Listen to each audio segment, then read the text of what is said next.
Hello guys, welcome back on YouTube channel agriculture future. Today हम discuss करेंगे memory based question paper जो कि 2021 में आया था बैंक ऑफ महाराष्ट्र जो एएफओ का एग्जामिनेशन था उसमें। तो उससे रिलेटेड जो क्वेश्चन थे उनका डिस्कशन करेंगे। पर क्लास में 20 के अराउंड क्वेश्चन का डिस्कशन करेंगे।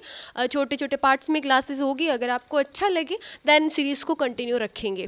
Okay, then first of all अगर चैनल को जिसने सब्सक्राइब नहीं किया है तो चैनल को सब्सक्राइब कर दें और अपने फ्रेंड्स के साथ शेयर करें और वीडियो को लाइक करना ना भूलें। ठीक है, तो फर्स्ट ऑफ ऑल टाइम को बिना वेस्ट किए चलती हैं फर्स्ट स्लाइड पे, जिसमें आपका जो फर्स्ट क्वेश्चन है वो कौन सा है। In which of the following state has highest inland water resources in the form of brackish water. ठीक है, यानी कि ऐसा कौन सा स्टेट है जिसमें क्या है, हाईएस्ट है inland water resources brackish water का। ठीक है, ब्रैकिस वाटर की फॉर्म में। ओके, तो कौन सा है आपको ऑप्शन में दिए गए हैं। 5 ऑप्शन है, ए बी सी डी और ई। फर्स्ट आपका था ओडिशा, सेकंड है तमिलनाडु, थर्ड था आपका कर्नाटका और फिर है वेस्ट बंगाल और जो आपका लास्ट ऑप्शन है वो है केरला। देन आपका इसमें से राइट ऑप्शन कौन सा होगा। फर्स्ट वाला जो आपका है राइट आंसर है ओडिशा। सेकंड क्वेश्चन की ओर मूव करते हैं। सेकंड क्वेश्चन है नेम द फिजियोलॉजिकल डिसऑर्डर, यानी कि ऐसे फिजियोलॉजिकल डिसऑर्डर का नेम बताइए जो मैंगो के अंदर होता है, जिसमें कि फ्रूट जो होता है वो आउटसाइड से, आउटसाइड का मीन क्या होता है, बाहर वाली साइड। ठीक है, बाहर वाली साइड से तो नॉर्मल दिखाई देता है जो मैंगो होता है, और अंदर से देखने पे क्या होता है, पैचेस फ्लैशेस जो होते हैं स्पंज लाइक येलो, और टेस्ट के अंदर भी क्या होता है, श्योर टेस्ट के अंदर होता है। ठीक है, तो ये पूछ रहा है कि ऐसा कौन सा फिजियोलॉजिकल डिसऑर्डर होता है, उस फिजियोलॉजिकल डिसऑर्डर का नाम बताओ जिसमें मैंगो बाहर से देखने पे तो बिल्कुल नॉर्मल लगता है, लेकिन ये सब होता है मैंगो के अंदर से देखने पे, या फिर अंदर से जब हम उसे छीलते हैं तो ये सब देखने को मिलता है। ठीक है, तो आपके पास ऑप्शन है कौन कौन से, मैंगो माल फॉर्मेशन, ब्लैक टिप और क्लस्टरिंग, अल्टरनेट बियरिंग और स्पंजी टिश्यू। देखो स्पंज नाम आया है, ठीक है, स्पंज जो है नाम आया है, मीन्स ये कौन सा है, स्पंजी टिश्यू। इससे ही गैस नहीं करना, मैं ऐसे ही बता रही हूँ ताकि आपको याद रहे कौन सा है ये फिजियोलॉजिकल डिसऑर्डर। जो स्पंजी टिश्यू जो है वो डिसऑर्डर है मैंगो के अंदर, जिसमें क्या होता है, जो फ्रूट होता है बाहर से देखने पे नॉर्मल दिखाई देता है, लेकिन अंदर से क्या होता है, पैचेस फ्लैसी यानी कि स्पंज लाइक होता है, येलो, और टेस्ट के अंदर भी जो नॉर्मल मैंगो का टेस्ट रहता है वो नहीं रहता। ओके, थोड़ा खट्टापन रहता है। ओके, तो मैंगो मालफॉर्मेशन, और ये आपको जो 5 ऑप्शन दिए गए थे इनमें से आपका राइट ऑप्शन कौन सा है, राइट ऑप्शन आपका है स्पंजी टिश्यू। ओके, क्लस्टरिंग तो देखो, क्लस्टरिंग वाला तो वैसे ही आउट हो जाता है। क्लस्टरिंग का क्या मतलब होता है, जैसे कि आपने देखा होगा कि ये गुच्छा होता है वहाँ पे जो मैंगो लगते हैं, इसमें क्लस्टरिंग में क्या होता है, बहुत सारे मैंगो, छोटे छोटे मैंगो जो होते हैं वो एक ही मतलब कि पैनिकल पे क्या हो जाते हैं, लग जाते हैं, जिससे कि क्या रहता है, प्रॉपरली कोई भी डेवलप नहीं हो पाता, कोई भी फ्रूट डेवलप नहीं हो पाता, वो छोटे छोटे गुच्छे ही रह जाते हैं। ठीक है, तो इसे क्या बोलते हैं, क्लस्टरिंग बोलते हैं। ओके, एंड नेक्स्ट चलते हैं थर्ड क्वेश्चन की तरफ। थर्ड क्वेश्चन है the farming system where crop and livestock from synergy with recycling allow maximum use of available resources is known as. ऐसा कौन सा फार्मिंग सिस्टम है जिसमें क्रॉप और लाइव स्टॉक जो होते हैं दोनों का जो रिसाइकलिंग होता है वो उन दोनों के रिसाइकलिंग को, जो भी सोर्स हमारे पास, रिसोर्सेज जो भी हमारे पास अवेलेबल होते हैं ना, उनका मैक्सिमम यूज़ करके और लाइव स्टॉक के साथ साथ क्रॉप को भी अच्छे से ग्रो किया जाता है। ठीक है, दोनों की फार्मिंग की जाती है, किसकी, क्रॉप के साथ साथ लाइव स्टॉक की। लाइव स्टॉक क्या होता है आपको पता होगा, जैसे कि एनिमल्स वगैरह हो गए। ठीक है, ये सब चीज़ें भी साथ में करनी, यानी कि फसल के साथ साथ लाइव स्टॉक का भी साथ साथ में करना। तो ये बोल रहा है कि मैक्सिमम यूज़, हमारे पास जो रिसोर्सेज है ना उन दोनों का, इन दोनों के प्रोडक्शन में यूज़ करना। ये कौन सी फार्मिंग के अंडर में किया जाता है, एग्रो फॉरेस्ट्री। देखो एग्रो फॉरेस्ट्री में तो क्या होता है, नाम से ही क्लियर है, एग्रो और फॉरेस्ट। ठीक है, तो एग्रो फॉरेस्ट्री में क्या होता है, ये भी एक लैंड यूज़ मैनेजमेंट का ही एक सिस्टम है, जिसमें क्या होता है, ट्री और शब्स जो होते हैं उनको ग्रो किया जाता है, किसके अराउंड, क्रॉप और जो पास्चर लैंड होती है ना, जो हरे चारे के लिए जो भूमि होती है उसके अराउंड में किसको ग्रो किया जाता है, जो आपकी ट्री होती है और शब्स होते हैं उनको। ठीक है, उसके आसपास उगाया जाता है। ये तो आपका एग्रो फॉरेस्ट्री हो गया। सेकंड आपका integrated nutrient system. Integrated nutrient system आ गया, जिसमें क्या होता है, न्यूट्रेंट के मैनेजमेंट को देखा जाता है, ताकि जैसे कि हम एक ईयर के बाद दूसरे ईयर क्रॉप ग्रो करते हैं, ठीक है। तो उनके लिए न्यूट्रेंट का जो एक मैनेजमेंट होता है, सिस्टमेटिक न्यूट्रेंट मैनेजमेंट करना, ठीक है, वो इंटीग्रेटेड आ गया। यानी कि हम लॉन्ग टर्म के लिए कह सकते हैं, लॉन्ग टाइम के लिए न्यूट्रेंट्स का मैनेजमेंट ऐसे करना कि जो सोइल होती है ना उसकी प्रोडक्टिविटी भी बनी रहे और हमें अच्छे से प्रोडक्शन भी मिलता रहे। ये इंटीग्रेटेड न्यूट्रेंट मैनेजमेंट सिस्टम हो गया आपका। नेक्स्ट है mixed farming system. Mix farming system आ गया। मिक्स फार्मिंग सिस्टम में बहुत सारे मतलब फार्मिंग सिस्टम होते हैं, उनको मिक्स करके एक साथ अच्छे से प्रोडक्शन लेने के लिए इस सिस्टम को अपनाया जाता है। लास्ट आपका जो है डी इंटीग्रेटेड जो आपका फार्मिंग सिस्टम है, ये आपका 4th नंबर ऑप्शन है, ठीक है। तो इसका राइट आंसर कौन सा है आपका? Integrated farming system. ओके, अब याद रहेगा इंटीग्रेटेड फार्मिंग सिस्टम क्या है, जिसमें क्रॉप और लाइफ स्टॉक दोनों के रिसाइकलिंग को, मतलब कि जो हमारे पास रिसोर्सेज हैं, जितने भी अवेलेबल रिसोर्सेज हैं, उनका मैक्सिमम यूज़ किया जाता है दोनों के प्रोडक्शन को अच्छे से लेने के लिए। और नेक्स्ट है जो कैलकेरियस सॉइल होती है, जो कैलकेरियस सॉइल होती है उसको हम क्या करते हैं, जब ट्रीट करते हैं ना, किससे ट्रीटेड किया जाता है? डिल्यूटेड 0.1 NaCl से, ठीक है। तो उसकी वजह से कौन सी गैस मतलब कि क्या रिलीज़ होता है, ये पूछ रहा है, ठीक है। तो क्या रिलीज़ होता है, आपके पास 4 ऑप्शन दिए गए हैं, CO2, NO2, CH4 या NH3। तो क्या रिलीज़ होता है? ऑप्शन नंबर जो आपका 4th क्वेश्चन है उसका राइट आंसर है CO2, ठीक है। फर्स्ट नंबर आपका आंसर है। नेक्स्ट क्वेश्चन की तरफ मूव करते हैं। 5th क्वेश्चन है IRRI। इसका आपको पता होगा, जो आपका राइस रिसर्च इंस्टीट्यूट है वो है, and its national research partner developed golden rice to complete the deficiency of, ये बोल रहा है कि इंडियन राइस रिसर्च इंस्टीट्यूट जो आपका है IRRI, और जो इसके नेशनल रिसर्च पार्टनर्स हैं, इन्होंने गोल्डन राइस को डेवलप किया था, ठीक है। गोल्डन राइस को डेवलप किया था, ये बोल रहे हैं गोल्डन राइस को किस चीज़ की मतलब कि जो डेफिशिएंसी थी उसको पूरा करने के लिए इन लोगों ने गोल्डन राइस को बनाया। तो आपको पता होगा, ये तो क्वेश्चन बहुत बार आता है कि किस चीज़ की कमी, तो गोल्डन राइस में क्या पाया जाता है?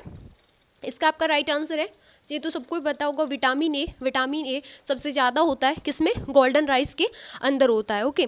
और अब आपको पता होगा इसका फादर कौन है, ये भी पूछा जाता है। इंडोपोट्रिकस जो है वो क्या है, इसके फादर हैं किसके? गोल्डन राइस के, यानी कि इसको डेवलप इन्होंने किया था। नेक्स्ट क्वेश्चन है 6 number. HQ means headquarter of ICAR, Indian institute of soil and water conservation, जो है वो कहाँ पे है? इसका हेडक्वार्टर कहाँ पे है सॉइल एंड वाटर कंजर्वेशन का? तो आपके पास 4 ऑप्शन दिए गए हैं, भोपाल, जयपुर, देहरादून और नागपुर। ये भी बहुत बार पूछा जाता है, लास्ट टाइम प्री-PG में भी पूछा गया था। तो इसका आपका राइट आंसर जो है वो कौन सा है? देहरादून। इसका हेडक्वार्टर कहाँ पे है सॉइल वाटर एंड कंजर्वेशन का? देहरादून के अंदर है। नेक्स्ट 7 नंबर क्वेश्चन की बात करते हैं। 7 नंबर क्वेश्चन है development of agriculture ecosystem intended to be sustainable and self sufficient. जो एग्रीकल्चर इकोसिस्टम, ये पहले जो पूछा था ना वो फार्मिंग वाला इंटीग्रेटेड, उसी टाइप से इसने ये पूछा है कि ऐसा कौन सा कल्चर है जिसमें कि क्या किया जाता है, एग्रीकल्चर इकोसिस्टम को जो होता है उसे सस्टेनेबल और सेल्फ सफिशिएंट बनाया जाता है, ठीक है। तो आपको अलग अलग ऑप्शन दिए जाते हैं। सबसे पहले देखो इसमें से वो ऑप्शन देखो जो कि हमें लगता है कि हाँ ये नहीं हो सकता, जैसे कि हॉर्टिकल्चर है। हॉर्टिकल्चर में आपको पता है हॉर्टिकल्चर में क्या करते हैं, फ्रूट्स और वेजिटेबल का प्रोडक्शन किया जाता है कॉमर्शियली यूज़ के लिए, तो ये नहीं हो सकता, इसमें एग्रीकल्चर इकोसिस्टम का कुछ नहीं है, ठीक है। और उसके बाद में आपका आता है पिसीकल्चर। पिसीकल्चर में आपको पता है फिश के लिए किया जाता है। पिसीकल्चर को किस लिए किया जाता है? फिश के लिए किया जाता है। इंटरकल्चर में आपको पता है एक सेम लैंड पे मतलब कि अलग अलग क्रॉप्स को ग्रो किया जाता है, तो इंटरकल्चर हो गया। लेकिन ये आपका जो बी नंबर ऑप्शन है ना, पर्माकल्चर, ये इसका राइट ऑप्शन है, ठीक है। पर्माकल्चर का मीन्स क्या होता है? देखो पर्मा दो शब्द, ये दो शब्दों से मिलकर बना हुआ है। कौन कौन सा? फर्स्ट है आपका परमानेंट और सेकंड कौन सा है? कल्चर, ठीक है। यानी कि जो ऐसा कल्चर जो कि क्या होता है? परमानेंट। इसका मीन्स है ये एक आर्टिफिशियल और एक क्रिएटिव वे है लिविंग का, ठीक है, जिसमें कि क्या करते हैं मतलब कि नेचर जो होते हैं ना उसे प्रिजर्व करके रखते हैं, ओके। जो नेचुरली चीज़ें होती हैं उनको प्रिजर्व किया जाता है।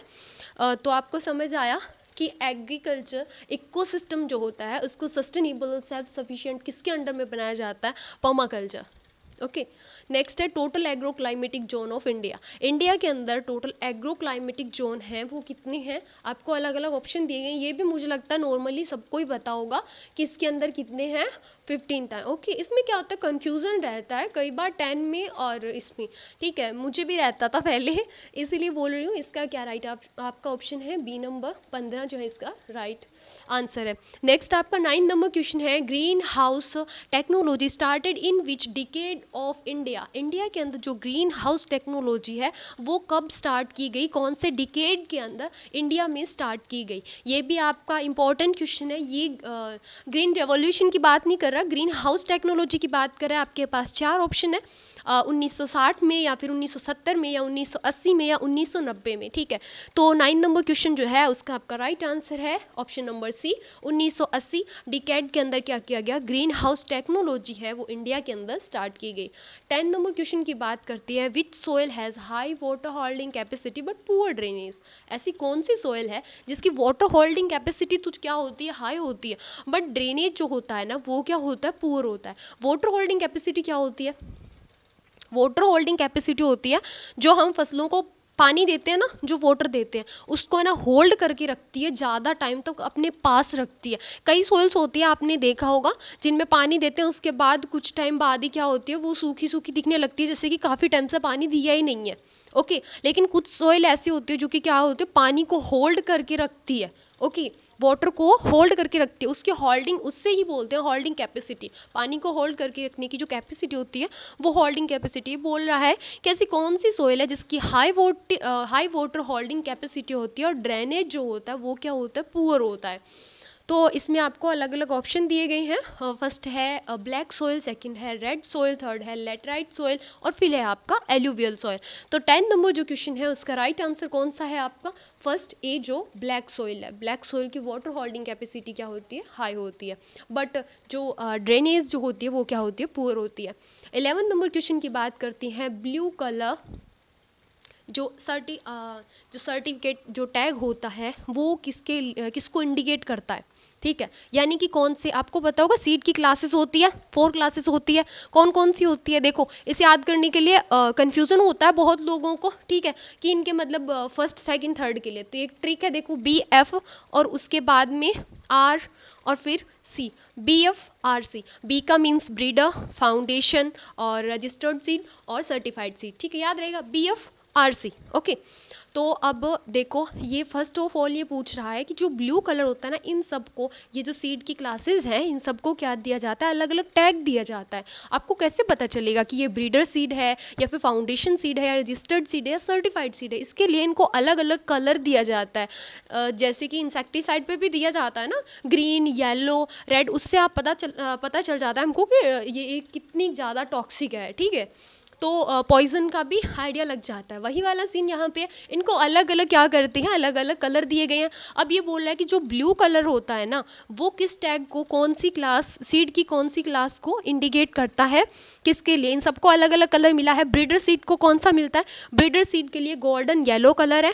ओके, फाउंडेशन के लिए कौन सा है, वाइट कलर है। रजिस्टर्ड सीड के लिए पर्पल है और सर्टिफाइड के लिए कौन सा है, ब्लू। तो याद रखना ब्लू कलर कौन से के लिए होता है, सर्टिफाइड सीड के लिए। ऑप्शन नंबर ए जो आपका है राइट आंसर है।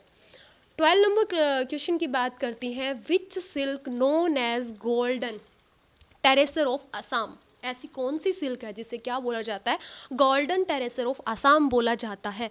देखो सीड की पूरे विश्व की बात करें, पूरे वर्ल्ड की बात करें तो उसमें मेनली 4 स्पीसीज है, ठीक है।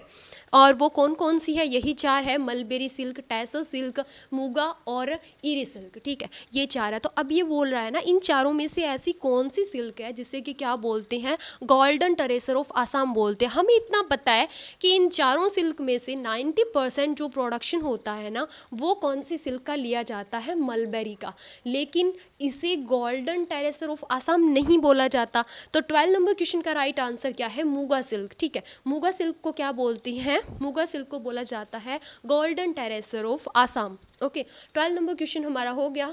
13 नंबर क्वेश्चन देखते हैं, next question, which of the following is neutral fertiliser, ठीक है, न्यूट्रल कौन सा है इनमें से।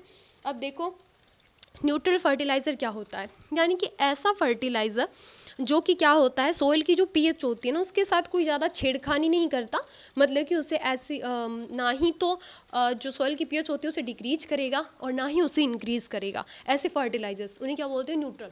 ओके, तो ऐसा फर्टिलाइजर ही पूछ रहा है कि ये जो 4 ऑप्शन है ना इनमें से वो कौन सा है। फर्स्ट आपको दिया है कैन, जिसे कि कैन, और सेकंड आपको दिया है यूरिया, और उसके बाद में है एसएसपी सिंगल सुपर फोस्फेट, और फिर है अमोनियम सल्फेट। तो इनमें से न्यूट्रल फर्टिलाइजर कौन सा है, तो कौन सा है आपका CAN, कैन खाद जो है वो क्या है आपका, आपका न्यूट्रल फर्टिलाइजर है। इसमें नाइट्रोजन कितना होता है ये भी पूछ लिया जाता है। तो नाइट्रोजन कितना होता है, 26% नाइट्रोजन पाया जाता है। ओके, नेक्स्ट क्वेश्चन की बात करेंगे। MSP अनाउंस्ड बाय, MSP क्या होता है, MSP होता है मिनिमम सपोर्ट प्राइस, ठीक है। ये तो सबको ही पता होगा MSP वाला। अभी पीछे भी वो 3 रूल्स गवर्नमेंट ने जो निकाले थे उसके लिए जो भी लफड़ा हुआ था इतना सब, वो इसी पे डिपेंड था। MSP का क्या है, MSP मिनिमम सपोर्ट प्राइस, ठीक है, जो कि गवर्नमेंट अनाउंस करती है हर एक क्रॉप के लिए। जब उसे ग्रो किया जाता है उससे पहले अनाउंस कर दिया जाता है गवर्नमेंट के थ्रू कि इस मतलब एक रेट फिक्स कर देते हैं कि हम इसी रेट पे इस फसल को क्या करेंगे, खरीदेंगे, या फिर गवर्नमेंट इसे खरीदेगी, ठीक है।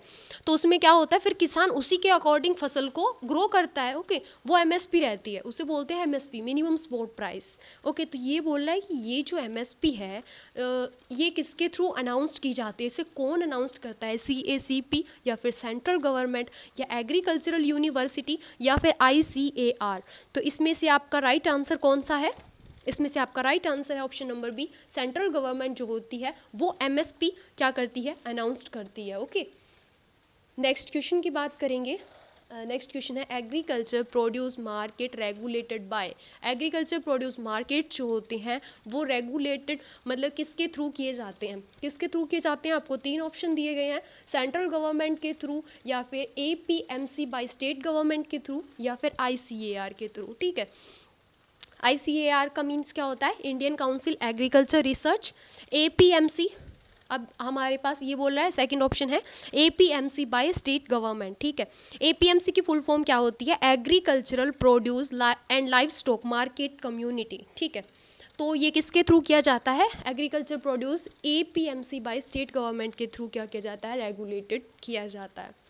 नेक्स्ट क्वेश्चन है name the irrigation method in which maximum water fertiliser and pesticide can be utilised. ऐसा कौन सा इरिगेशन का मेथड है, सिंचाई जो हम पानी देते हैं फसलों में, उसका ऐसा कौन सा मेथड है जिसमें कि क्या होता है, मैक्सिमम वाटर और फर्टिलाइजर, यानी कि वाटर के थ्रू जो फर्टिलाइजर और पेस्टिसाइड दिए जाते हैं ना उनको यूटिलाइज किया जा सकता है फसल के थ्रू, यानी कि जो हमारी क्रॉप होती है उसके थ्रू क्या किया जा सकता है, मैक्सिमम यूटिलाइज किया जा सकता है। तो ऐसा कौन सा मेथड है इरिगेशन का, 4 ऑप्शन दिए हैं आपको, sprinkler irrigation, surface irrigation, basin, या फिर ड्रिप इरिगेशन। तो आपको पता होगा ड्रिप इरिगेशन में, रीज़न ड्रिप इरिगेशन, देखो ड्रिप इरिगेशन क्या होता है, जैसे कि ये आपका प्लांट है, ये आपका दूसरा प्लांट है, तो ड्रिप बिल्कुल इसके बिल्कुल पास में, रूट जोन के बिल्कुल पास में होगी, ठीक है, तो यहीं पे गिरेगा पानी। तो जो भी आप पेस्टिसाइड या फिर आप फर्टिलाइज़र दे रहे हो तो वो क्या होगा, बिल्कुल रूट के पास में गिरेगा। स्प्रिंकलर में क्या सिस्टम होता है, ये आपका स्प्रिंकलर है, ठीक है, ये जैसे ही राउंड राउंड घूमेगा तो इससे क्या होगा, पानी इधर उधर गिरेगा, ठीक है। सरफेस में क्या होता है, पानी को डायरेक्ट छोड़ दिया जाता है, ओके। और बेसिन के अंदर क्या होता है, क्यारियाँ बना के फिर पानी को दिया जाता है। तो सबसे बेस्ट मेथड कौन सा है जिसमें सबसे ज़्यादा मैक्सिमम जो परसेंटेज होती है फर्टिलाइज़र की उसे यूटिलाइज़ किया जाता है, तो वो आपका कौन सा है, ड्रिप इरीगेशन है। ओके, नेक्स्ट क्वेश्चन की बात करते हैं। 17 नंबर जो आपका क्वेश्चन है, minimum lease period of land of mega food park, ठीक है। तो मेगा फूड पार्क के लिए जो लीज पीरियड है लैंड का वो कितना है, आपको अलग अलग ऑप्शन दिए गए हैं, 25 ईयर है, या फिर 50 है, या 75 है, या फिर 40, ठीक है। तो ये आपका जो क्वेश्चन है इसका राइट आंसर है सी, यानी कि 75 ईयर, ओके। और उसके बाद में नेक्स्ट क्वेश्चन है आपका 1 मिनट, 18 नंबर जो क्वेश्चन है, high input cost of crop production. High input, देखो ये जो आपका क्वेश्चन है, high input cost of crop production and unstable market facing by farmer, यानी कि हाई इनपुट कॉस्ट होती है, फार्मर है कोई भी क्रॉप को ग्रो करता है, ठीक है, तो वो जो होती है उसकी इनपुट होती है। जैसे कि इनपुट्स का मीन क्या होता है, वो फर्टिलाइज़र भी डालेगा वहाँ पे, ठीक है, उस लैंड के अंदर क्या डालेगा, सीड भी डालेगा और पानी भी देगा, इंसेक्टिसाइड पेस्टिसाइड का भी यूज़ करेगा। ये सब चीज़ें जो वो उस फसल को ग्रो करने के लिए, उस फसल के लाइफ साइकिल के टाइमिंग में जो देगा, ठीक है, अपनी ग्रोथ को पूरा करने के लिए उस फसल को ये सब चीज़ें जो देगा, ये सब क्या होती है, उसकी इनपुट, उसके लिए उसका पैसा भी तो लगता है ना, तो वो सब क्या होगी, उसकी इनपुट होगी। और इसके एंड में उसे जो जब फसल पक जाएगी और जब वो उसका प्रोडक्शन लेगा, एल्ड जो लेगा, वो सब क्या होता है, उसका इनपुट, ठीक है, इनपुट। ओके, तो अब ये बोल रहा है कि जो इनपुट कॉस्ट है जो फार्मर्स अप्लाई करते हैं फार्म में अच्छी यील्ड लेने के लिए, क्रॉप प्रोडक्शन के लिए, और अनस्टेबल मार्केट्स, ठीक है। अब देखो, गवर्नमेंट एक चीज़ होती है कि मतलब एमएसपी जो है, जैसे कि उन्होंने एक रेट पहले से निकाल दिया कि हम इस फसल को इसी रेट पे ही परचेज़ करेंगे, वो अलग है। लेकिन नॉर्मली फार्मर जो लोकल लोगों को अपनी फसल जो होती हैं वो बेचते हैं, तो उसमें क्या होता है, वो प्राइस को डाउन करते रहते हैं, कभी ज़्यादा कभी कम, ठीक है, प्रोडक्शन के हिसाब से, कि जो चीज़ ज़्यादा होती है उसे उसके हिसाब से ही फिर वो क्या करते हैं, उस चीज़ को खरीदते हैं। ओके, तो ये क्या होता है, अनस्टेबल मार्केट होता है। स्टेबल तो नहीं रहता ना वो अपने प्राइस पे कि हाँ हम इसी प्राइस पे ही सबका मतलब परचेज करेंगे, नहीं, वो क्वालिटी सब चीज़ें डिपेंड करती है। वही ये बोल रहा है कि अनस्टेबल मार्केट को भी फेस करना पड़ता है by farmer, which result in hag less and debitness to farmer to overcome from this problem, which of the farming system will be most recommended. तो ऐसा कौन सा फार्मिंग सिस्टम है जिसमें कि किसान को क्या करना पड़े, हाई इनपुट जो वो अपने खेत के अंदर जो हाई इनपुट यूज़ करता है, ठीक है, प्रोडक्शन के लिए, और इन सब के बाद भी उसे क्या करना पड़ता है, एक अनस्टेबल मार्केट को फेस करना पड़ता है, ठीक है, जिससे कि उसे क्या होता है, बहुत ज़्यादा मतलब कई बार तो लॉस का सामना भी करना पड़ता है। तो इन सब प्रॉब्लम से किसान को, फार्मर को बचाने के लिए कौन सा फार्मिंग सिस्टम है जो कि आप रिकमेंडेड करोगे उनके लिए, कि हाँ उसमें उनको क्या हो कि इनपुट भी कम लगे और उन्हें आउटपुट भी अच्छा मिले, ठीक है। तो आपको 4 ऑप्शन दिए गए हैं। फर्स्ट है जीरो बजट फार्मिंग, सेकंड है इंटीग्रेटेड फार्मिंग, फिर है मिक्स्ड फार्मिंग, फिर है कोऑपरेटिव फार्मिंग। सबसे पहले देखो, ये फर्स्ट है ना जो जीरो बजटिंग फार्मिंग, इसके नाम से ही पता चल रहा है, इसमें कोई बजट नहीं रहता। जीरो बजटिंग का मीन्स ये नहीं है कि बिल्कुल भी पैसे नहीं लगेंगे, लगेंगे, लेकिन जो आउटपुट है ना वो फार्मर को अच्छे से मिलेगी। सेकंड आपका इंटीग्रेटेड फार्मिंग, जो हमने अभी ऊपर ही पढ़ा था। नेक्स्ट है मिक्स फार्मिंग। मिक्स फार्मिंग में क्या रहता है, मिक्स करके ग्रो किया जाता है, ठीक है, अच्छे प्रोडक्शन के लिए, कि एक का प्रोडक्शन कम होगा तो थोड़े दूसरे का तो ज़्यादा हो, जिससे कि क्या हो, उससे ज़्यादा लॉस ना हो। ओके, एक ही टाइम पीरियड में जो लैंड होती है उसके अंदर अलग अलग चीज़ों को ग्रो किया जाता है। नेक्स्ट आपका आ गया कोऑपरेटिव फार्मिंग। देखो, कोऑपरेटिव फार्मिंग का मीन्स होता है कोऑपरेट करना, ठीक है, हम बोलते हैं ना कोऑपरेट कर लो। कोऑपरेट करने का मीन क्या होता है, जैसे कि कई जगह होती है जहाँ पे छोटे छोटे टुकड़े लोगों को क्या होते हैं, हिस्से में मिले होते हैं, वो सब क्या करते हैं, उस चीज़ को एक साथ पूरा एक बड़ा खेत मान के उसे क्या करते हैं। अब देखो, छोटे छोटे टुकड़ों को अलग अलग लोग ग्रो करेंगे, उसमें ज़्यादा प्रोडक्शन मिलेगा, या फिर ओवरऑल को एक साथ किया जाए तो ज़्यादा मिलेगा, ठीक है, तो उसमें क्या होगा, इनपुट भी उनकी कम लगेगी, वो होती है कोऑपरेटिव फार्मिंग। हमारा राइट आंसर कौन सा है, ए, यानी कि zero budget farming. Okay, next question की बात करते हैं, प्रीमियम ऑफ खरीफ सीजन। देखो, ये प्रीमियम वाला पूछा जाता है कि खरीफ सीजन के लिए प्रीमियम कितना रहता है और रबी सीजन के लिए प्रीमियम कितना रहता है। तो जो प्रधानमंत्री फसल बीमा योजना है ना, PMFBY, ओके, उसके थ्रू ये प्रीमियम रिलीज किया गया था, जिसमें क्या है, खरीफ सीजन के लिए अलग है, रबी सीजन के लिए अलग है, जो कॉमर्शियल और हॉर्टिकल्चरल क्रॉप्स है ना उनके लिए अलग है। तो खरीफ सीजन के लिए पूछ रहा है, तो कितना है, 2% ऑफ सिंपल इंटरेस्ट, ठीक है, 2% के ब्याज पे, जो साधारण ब्याज है उस पर, ये तो किसके लिए, खरीफ सीजन के लिए। और ये 1.5 सिंपल इंटरेस्ट दिया ना, ये किसके लिए, ये रबी के लिए है। और ये 5% जो है ना, ये है कॉमर्शियल और हॉर्टिकल्चरल क्रॉप्स के लिए। ओके, तो बोलना नहीं है तीनों किस किस के लिए, 2% है खरीफ के लिए, 1.5% जो है सिंपल इंटरेस्ट पे वो किसके लिए, रबी के लिए, और 5% सिंपल इंटरेस्ट पे वो किसके लिए है, कॉमर्शियल और हॉर्टिकल्चरल क्रॉप्स पे, ठीक है। अब 20 नंबर क्वेश्चन की बात करते हैं, legal entity formed by primary producer, examples के लिए farmer, milk producer, fishermans ETC, यानी कि जो प्राइमरी प्रोड्यूसर होते हैं, प्राइमरी प्रोड्यूसर लाइक ये बता रहा है, जैसे कि फार्मर हो गया, मिल्क प्रोड्यूसर हो गया, और फिशरमैन हो गए, ठीक है, ये सब इन्होंने क्या किया, which can be produce company cooperative society, ठीक है, ये क्या करते हैं, प्रोड्यूसर्स कंपनी, कोऑपरेटिव सोसाइटी और any legal firm which providing sharing of profit among members known as, ठीक है, ये क्या करते हैं, अपने प्रॉफिट्स का शेयर करते हैं, ठीक है, उसे हम क्या बोल सकते हैं, ये प्राइमरी जो प्रोड्यूसर्स जो होते हैं, जैसे कि ये फार्मर, मिल्क प्रोड्यूसर, फिशर्समैन, ये सब क्या करते हैं, एक अपनी कंपनी बनाते हैं, कोऑपरेटिव सोसाइटी भी बोल सकते हैं उसे, या फिर लीगल फर्म्स भी बोल सकते हैं, ठीक है। तो ये सब क्या करते हैं, अपने प्रॉफिट्स का शेयर करते हैं, ठीक है, तो उसे क्या बोला जाता है, उसे क्या बोला जाता है, फर्स्ट है SHG बोला जाता है, या फिर JLG बोला जाता है, या फिर है फार्मर्स क्लब बोला जाता है, या फिर प्रोड्यूसर ऑर्गेनाइजेशन, तो उसे क्या बोलते हैं, प्रोड्यूसर ऑर्गेनाइजेशन बोला जाता है। ओके, तो thanks watching for my video, and video अगर अच्छा लगा हो तो अपने फ्रेंड्स के साथ शेयर करना, टेलीग्राम चैनल ज्वाइन कर लेना, जो कि आप टेलीग्राम के ऊपर सर्च करोगे, ऊपर सर्च पार्ट जो आता है उसमें आप ये लिखोगे तो टेलीग्राम चैनल आ जाएगा, ठीक है, वहाँ पे हमारे टेलीग्राम चैनल का लोगो लगा होगा, और ये आपको PDF के लिए भी हेल्प करेगा, वहाँ पे आपको बाकी वीडियोस के लिंक भी मिल जाएंगे, और चैनल को अभी तक अगर सब्सक्राइब नहीं किया है तो चैनल को सब्सक्राइब कर लें, और वीडियो को लाइक ज़रूर करना, एंड कोई भी प्रॉब्लम हो, जो चीज़ नहीं समझ आई हो, तो यार प्लीज़ मुझे बता देना एक बार कमेंट करके कि हाँ ये चीज़ समझ नहीं आई, अपने वैल्यूएबल कमेंट्स ज़रूर देना, ठीक है। तो thank you and tata bye bye.